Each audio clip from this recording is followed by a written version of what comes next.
Alrighty, here we go. Ladies and gentlemen, welcome back to On the Mic with Mike King here. This is part of the Mike King Biz Radio Network, which is ESPN Rich 106.1 every day from 5 to 7 a.m. And the Choice 105.3 every day from 2 to 3, as well as International Business Code Radio on Saturdays at 10 a.m. in the East. We are on International Business Code Radio. That's where we do like LeBron James and take our talents on the road. Alrighty, so I talked to the best and the brightest. Some interviews take a minute or two to come together. So there's a lady out there that I had seen, and I always talk about brands, how brands work. I see this dynamite business brand, but I don't know what's going on in behind the scenes, that it goes from a business conversation to a whole lot more. Alrighty, so as I say, it's a business show. Tell folks who you are and what you do. Yes. So I'm Kelley Powell. I am founder of McLaurin Group, operating partner for outsource for private equity and portfolio companies here in Richmond. Recently converted to an investment group. I am also author of Courage to Lose Sight of Shore. By the way, you've got your... Here you go. That is and let me tell you something. She is stylish. So she comes and this is how you present something. And then it is even wrapped like this right here. We're gonna keep talking, and I'm gonna pull it out right there. Alrighty, okay. So I'll do it if I can. Okay. Also say, I am on the board of Alzheimer's Association of Greater Richmond. Okay. So anybody who has a personal connection, feel free to reach out. I'm the chair emeritus of the VCU Angel Da Vinci Board. I do that as well. Shout out to my man, Dr. Wesley. I know, isn't he amazing? Shout out to Dr. Wesley. Yes, yeah, he's coming on the program in a couple weeks. Doing some really cool things over there. Yeah, so I feel like it's been a real blessing to be a part of what his vision and what he has built there. And look, it really is something unique that we have here. Yes, it is. And so, funny you should say, he's actually in the book. He's a character in the book. Because he's a character. He is a character. Alrighty, so I know you. That's the business side of it. So you're a staple in the business community, rocking and rolling, doing those things. What was the business community like in Richmond back early 2000s? I think it's always been vibrant because I have aligned myself with growing companies, and as they've continued to grow and what they've been doing, right? Whether it was Signet Bank becoming Capital One, or whether it was Royal and Company, a founder business that grew to $1 billion company right here in Richmond, and people didn't even know that Royal and Company exists, to now, one of the things that's very different is this amazing ecosystem of startup founders and angel investors that are wanting to keep bright and talented folks here in Richmond, to give them a place to not only get an education, but to stay and grow a business, create new ideas, new businesses. Because a lot of times areas worry about brain drains. Mm-hmm. And when I talk to the good folks over at tourism, travel, whether it is Chesterfield getting the Lego deal, all the great things happening in Henrico, Jack Barry and tourism and the Greater Richmond Partnership, this area is attracting people. It is attracting people. The startup community is, it's a community. It is a community, it's vibrant, the ecosystem. So you're out there slaying dragons, doing the business part of life. Life is good. Everything's great. Alrighty, ma'am. What happened? Yeah. So you were one of the first to know. Because I know. I'm like, I see what you're doing in the business world. It's taken us 2 years to get here. And now you're going to be like, well, Mike, I got some news, and we're going to have to put this thing on pause. That's right. Here you go. Yeah. So for folks who don't know, when Mike was first starting this On the Mic with Mike, he reaches out, calls up, and says, I'd like for you to be one of my first guests. Well, we talk about his goals, what he wants to do with growing this. Because you were skeptical. I know. I was like, no, sell me. No, I always, That is true. I'm going to ask, part of how I've built a business is around doing due diligence on companies and believing that, wow, this looks amazing, but let's ask a few questions to make sure. Trust but verify. Yeah, exactly. Trust but verify. So we had probably a much longer conversation than either one of us thought we were going to have that day. So we get to know each other, and literally in that first phone call, I felt comfortable telling you that, Mike, I want to support you. I want to come on and be a guest. I would love to promote my book. I'd love to talk about the community here in Richmond, all the leaders that I celebrate in the book. But what the world doesn't know is that I have a tumor, a melanoma tumor in my foot. And so let me get through that, and then I'll be on the show. And that's all you had to do. The tumor in the foot, I'm going to come on the show. Everything's going to be great. Everything's going to be great. Everything's going to be Just okay. Give me a couple months. Just give me a couple months, and I'm good. Right. Okay. So you're getting yourself together. You're moving along, and then life takes a turn. Right. Okay. Let's talk about that turn. Yeah. So we, as my youngest son would say, everything that we were doing, from my husband and my business partners, building ramps into the house. I was chair of the Alzheimer's Association here in Greater Richmond, who does the walk to end Alzheimer's. So walking was so, I didn't realize how much it was such an important part. Until you couldn't do it. Until I couldn't do it. But yet, here I am now. VCU Massey has gotten me in a good place, top of the world, and find out that my oldest son has osteosarcoma bone cancer, and it was devastating news at that moment. We didn't know if he was going to live, and he had to immediately not walk. And for folks who don't know about osteosarcoma or bone cancer, usually athletes, right? So your listeners will be familiar. Usually athletes will be running, and all of a sudden their leg will break, and they don't know why their leg broke, and it's because the bone cancer. And at the point at which your leg breaks, it's too late. There's nothing the doctors can do at that point because it's in your blood system. It's too late. So my son was really lucky that he caught it within millimeters of being able to save his life. There you go. So people with great stories understand each other. A shout out to my friend Dana Armstead, guy who's out there. She has a nonprofit called Baby Buns, and it's Baby Buns for Life. And she works with parents. Her son was born. He was in the NIC unit for, I think, a year. So shout out to Dana right there. She said it's awesome, and she's rooting for you. Hey, Dana. So what she does is she goes now and delivers. Hey, Dana, I forgot. Crystal Suber was by the other day. She goes by, and what she does is take car seats and packages to parents who have kids in the NICU, because she understands what they understood when she was there for so long. So, it's awesome when you start to see parents living your life, and all of a sudden you start to see, and then there's a left turn, and so now you have to make the adjustment. So you're on the mend for yourself. You're coming back. You can see daylight. And now all of a sudden you're getting devastating news for your son. How do you guys have to talk to him? Because he's 23 at that point? He was 23 when we found out, yeah. 23 when I was sick, 24 once he began the news for him. And, I think that, look, you got to remember, this was at the height of COVID. The world was ending. Everybody didn't know what to do. We were all home. Well, the thing of it was like, running a business and clients, I was showing up for clients, showing up for family, showing up for, just to be present in the middle of all of it. And so as clients were having issues, wanted to make sure they were successful, but it does give you a perspective of, okay, we can get through this challenge that we have. No lives are lost. This is easy because you've got everything else going on in the background. And I think, right, so my youngest son, who was at MIT, chief of EMS at MIT at the time during COVID, which was really tough, being up there and getting through that, he says, Mom, we were gathering a team together. I guess we just didn't know what for when we got his brother's news.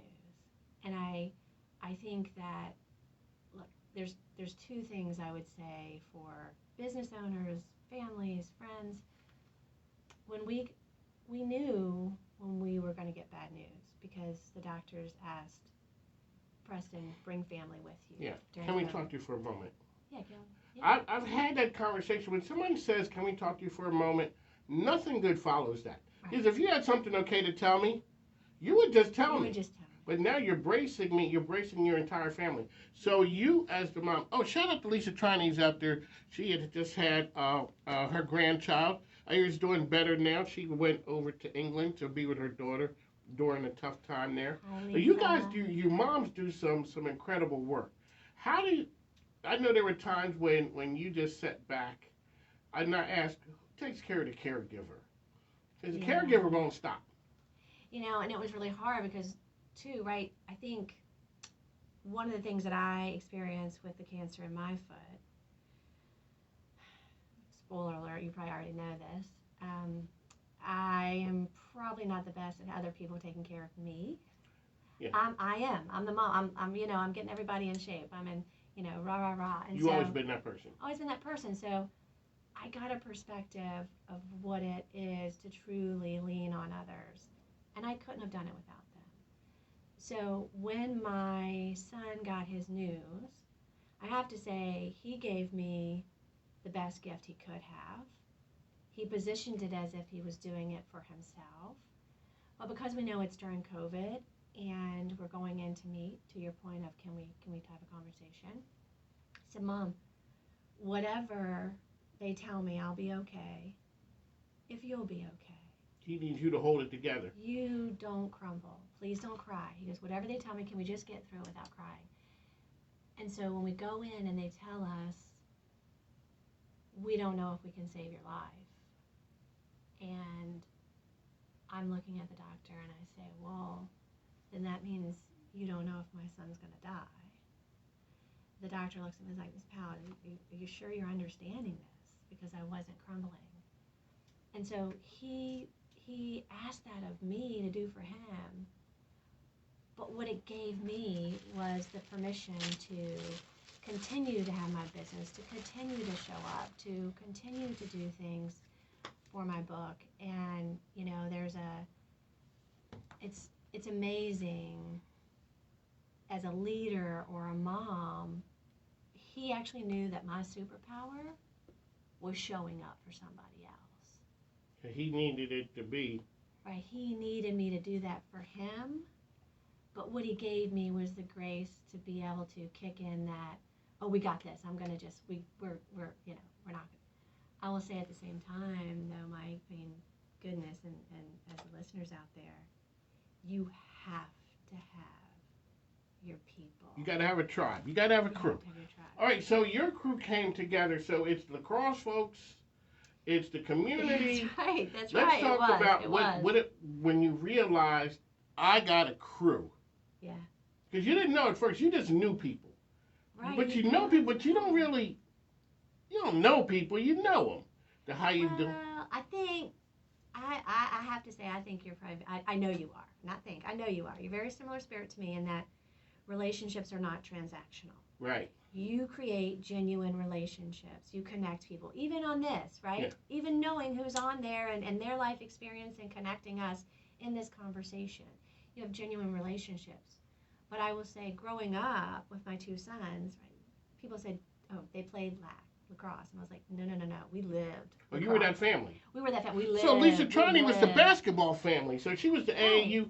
And there's a whole world that you guys operate in. Yes, and it is all the time. And that does a couple of things. One, your boys can't get in trouble when they're at practice or you're together at a game or you're on the road and you're with family all the time. There was really no time to get in trouble. But the other piece to it is, look, I sold our house down in Deltaville and we bought a house over in Midlothian that was right in the middle of what goes back to high school, right? Much less college, but of lacrosse families and friends. And the lacrosse moms came out in droves. Droves. And so when you think about, as parents in sports, of all the time and all the energy and what you're doing, you're creating a family and a community in ways that Mike, I say, like all the meals that came and the firewood that came and the cutting our grass to allow me to be present. And people came and sat with us, right? Just sit with my Sometimes it's just having somebody they just want to be a part. Shout out to my man Samar Lemons, who's out there. He's she said, so I got to connect you with Dana. Just Dana, I'll make it happen. Okay. So my man Samar Lemons, he's coming to ESPN and my show with the Lemon Drop. He is he's paralyzed from the neck down, but that doesn't stop him. So he's having movement. And his mom had said she had 2 words for the doctors. Told you. Told you. That's right. Told you. A boy is going to move. And so he's doing that. And so what we do is we concentrate on the things that he can do and be the inspiration. So when your son is having a dark moment, what was the light when it came when you said, we might be able to do this thing, or maybe things might get better for him? You know, I never doubted him. I realized that this was his journey, and we would support him in whatever decisions he made along the way, because it was hard, right? The things that he had to go through was hard, and you have to make those decisions. And the knowing that there was this, this community that was out there supporting us, and I go back to the Cross family, I say I won't ever be able to repay everybody that helped us, but I will pay it forward in doing that. And I never gave up because I believed in him and the amazing doctors that we have here at VCU Massey. You have to put your faith in that. But I think what's really funny in that I told you so, I was kind of doing that. Yes, we're going to be okay. We're going to be okay. We're going to keep going the entire time, knowing it wasn't my journey, it was his. But go back to where he said, Mom, I need you to not cry and not crumble. So I'm tough. He has his surgery where now he has, they were able to rebuild his leg, and most of it's titanium. Now it's the good part where he's getting good news, and he's starting to take those first steps, and he's recovering. I am a basket case. You're a hot mess. I am a hot mess. There you go. But it's feeling good. I'm feeling good. And I said, I blame you. And we were with family, and he's like, what do you mean? I said, look, you asked me not to cry. I had to put that somewhere. So it's coming out now. It's coming out now. So it's coming out now. He'll tell you, maybe I should have let you get a little bit along the way, because it doesn't go anywhere. But yeah, I mean. When did you see the light in him come on? That it's just like, okay. Yeah. I may be on the road to coming back, and there may be life after this bad news. Yeah. I think a really honest answer is, I'm incredibly grateful, because I think he did it as much for us as he did for himself. He knew he had a support system who wasn't ready to say goodbye. Because there are really tough choices you have to make. I mean, he and MC Dave Massey will tell you, some of the chemo of being able to save your life, you have to go in knowing and signing up for the fact that very chemo that will save you, you may not come home. There you go. Shout out to the folks over at Massey. Yes, I'm going to the Barons Ball this Saturday, and all the folks out there doing some great work in that field. So your son got to come on. So me and Samar Lemons, we are doing a sports show, and but it's sports that we don't know anything about. Yeah. So I asked him about this. He goes, I don't know. Well, what are we going to talk about? So maybe your son could come on and sort of school us on the finer workings of lacrosse. Look, I think he would love to come on and spend time with you and whatever you want. Whatever, that's the power of this thing right here. Because for you, when you talk about the whole paying it forward model, that's something that me and my wife, we believe in and deal. You could just have an encounter, and it's a regular day for you, and you encounter someone, you just changed the course of their life, and it was a regular Thursday. Mm-hmm. You didn't realize the power of that. When you first started, and because I had worked in hospitals, you don't get well in hospitals. I mean, hospitals are a hard place. You got to try and get home. Because hospitals, you can't, they're always saying, hey, we got to take your vitals. In the middle of the night, yes, we got to do all those things. But when you go into a hospital, you see the family who's been there. They're the veterans. And you kind of see, and sometimes you take them under the wing. They take you, and then the next thing you know, you've been there in the weeks, and you go through the routine, and you start to see that other family come in, and you see the look of of terror on their face. A shout out to Sylvia Farbstein. I remember she had told me when their son was born, and they realized that he had some developmental challenges, that all of the life ideas that they had going out the window. We got to change on the fly, like you said. They're building ramps for you because you got to get in, and in the middle of that, those for him. And you want so I didn't even tell you the part of where. How you holding back all the good stuff? Like I know. Well, we only got so much time. Okay, but I didn't even tell. So my son was actually the one who saw the bottom of my foot to say, "Mom, you should go to the doctor." So that's called full circle. Full circle. Full circle. There you go. Alrighty, so here, let's touch base. Yes. Alrighty. So it's what the heck is a private equity? What the heck is private equity? You know what I think of private equity? People who live in Greenwich. Yeah. And they're the folks that they come, you hear about them on ESPN and upscale stuff. Their golf clubs and tournaments and all that. What exactly is private equity? Yeah. So Courage to Lose Sight of Shore is a couple of things. And it's really interesting because it's like the folks who really should read this are folks that don't even know that they might even consider private equity. I think private equity gets a really bad rap. This is first and foremost a leadership book and a celebration of amazing companies here in Richmond. And also, right, Chapter 9 of Lifting All Boats, our startup ecosystem. Look, private equity, they're not all bad guys. I think, you get one bad story, it makes the news. Well, so bad news leads.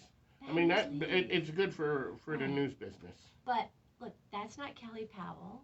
That's not the PE firms that she works with, and that hasn't been my experience. My experience has been that the private equity firms that are really investing in founders and their culture and their products in ways that you're completely aligned. So much about my book is talking about finding the right investor, finding the right partner. I don't care if it's radio guests to employees to an investor, to be able to say, are we aligned? Are we going to show up together in a way that we're going to be able to get something done, have fun, and it's going to be great. We're going to grow it. It's going to be good. We're going to put good into the world. I would say if you had two things to describe Kelley Powell, I'm a champion of putting good in the world, and I'm a growth advisor. There you go. All righty. So I'm perusing through the book.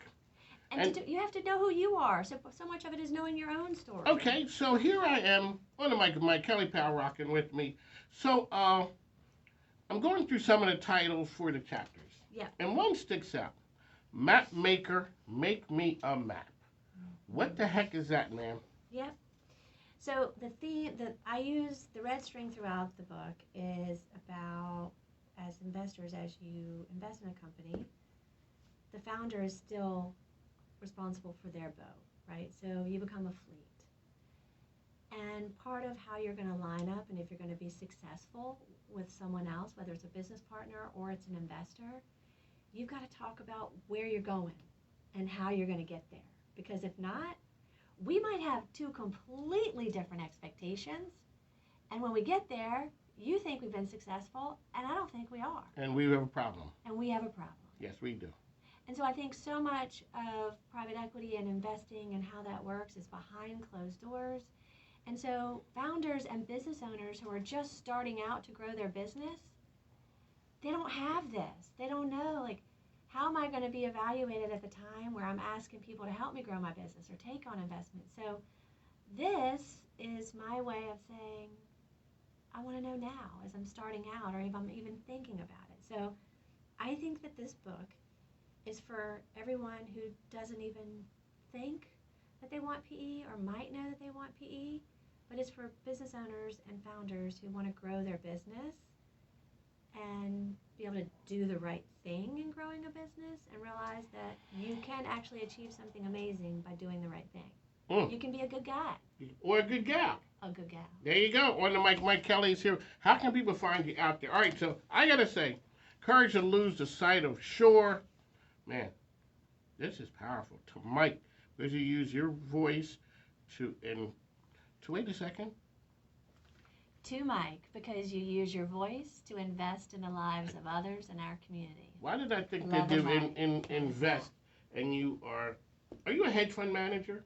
I'm not, but I'm an angel investor. But look, investment doesn't have everybody. People get confused. They think investment has to be, or even with donations to Alzheimer's Association, people think I have to write a check. I have to write a check. No, There's other things you can do to help. You can show up. You can mentor. You can volunteer. You can be a voice. You are a voice of Richmond business, and your sponsors, and you give back to nonprofits. That is investing in the lives of others, and so thank you for what you do. That's what this is. That's what it is, ladies and gentlemen. That's it. Kelley Powell with us. We got to run. I got to make it over to the Better Business Bureau. Yep. So, Kelley at kelleywpowell.com. KELLEYWPOWELL.com. That's right. And you got to have your son come back. Yes. You guys come back as a team. All right, so I'm going to introduce you to some of the folks on the mic. Mike, we got to run. Take care, folks. Thanks now.